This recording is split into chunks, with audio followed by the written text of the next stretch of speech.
California is already the most significant state by many measures. It's about to get a lot more important, potentially. The state is considering moving up its presidential primary to February, which would make it a make-or-break deal for Democrats and Republicans running for president. If that happens, candidates like Rudy Giuliani will need the help of people like my next guest, Congressman David Dreier of Los Angeles, who joins me now.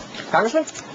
Hey, well, welcome to my stomping grounds. You want to go and water my plants while you're out there? That's my next stop. Hey, listen, let me just say, Tucker, I've been listening to this high-minded discussion between Stone and Press. And, to me, this really comes down to one simple and basic thing. And I can really put it in what I would call a congressional bumper sticker. It's a little longer. Rudy Giuliani, the man who got rid of those squeegee guys at 51st and Lexington. That's a godsend if you live at 51st and Lexington. But if you live in the rest of the country, Tucker, yes. if he could do that, we know he can win the war on terror. And that clearly is a great demonstration of his success. My attempt here actually is to fill in for Willie Geist if you ever have a vacancy at the end of the show.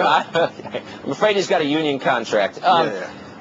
You are, I think, much more conservative than Rudy Giuliani. The effort is now underway to sort of say it doesn't matter where he stands on social issues, but don't you think the Republican Party, for good or ill, will be changed permanently if it nominates a guy who doesn't stand for the beliefs it purports to stand for? Well, Tucker, I hope very much that the nation will be changed and the world will be changed permanently when Rudy Giuliani becomes president of the United States. And the reason is that when you look at these issues, as our friend Dennis Miller had said, if we're all dead, none of this other stuff really matters. And I'm proud to be a libertarian conservative, and I have a 100% pro-life voting record. Right. But I consider myself libertarian on the issue of abortion. I want the federal government to stay out of it. And Rudy Giuliani is personally pro-life. He's made that very clear, but he doesn't want to undermine a woman's right to choose. And he said that he would appoint strict constructionists to the bench.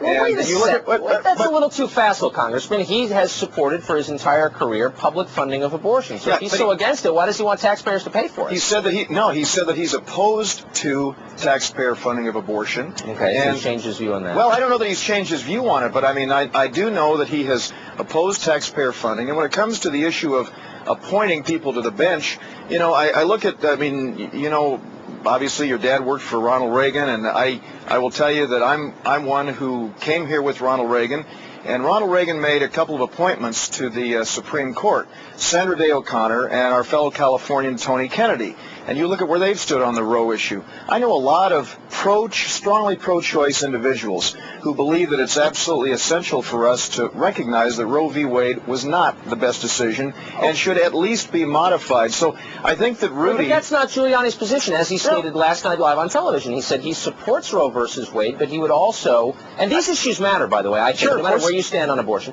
Absolutely. He supports Roe v. Wade, but he would appoint judges who would overturn it. Now, I'm not saying he needs to be pro-life.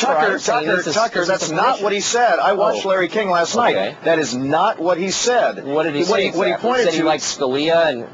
Yeah, what he said is he recognized that obviously Roe v. Wade is the law of the land right now, and he would clearly not have a litmus test for the appointment. And again, what you saw Ronald Reagan's appointees, both O'Connor and Kennedy, basically support upholding it. I think that the court decision on Casey, for example, the Pennsylvania decision with a 24-hour cooling off period and parental consent, that's something that we recognized. And the number of abortions, Tucker, reduced dramatically when Rudy Giuliani was mayor of New York. Why? Because he was promoting foster care and adoption very vigorously, and sort of like I remember when Steve Forbes was running for president. One of the goals that he had was to say that we needed to change the mindset. I have a strong pro-life voting record, but I oppose this notion of amending the U.S. Constitution to outlaw abortion, which a lot of Republicans support. All right. Well, we'll see if Rudy Giuliani what he does to change the mindset. Thank you very much, Congressman. I appreciate it. Thanks. Coming up, Hillary Clinton says, "Stop! No attacking Iraq." The President Bush does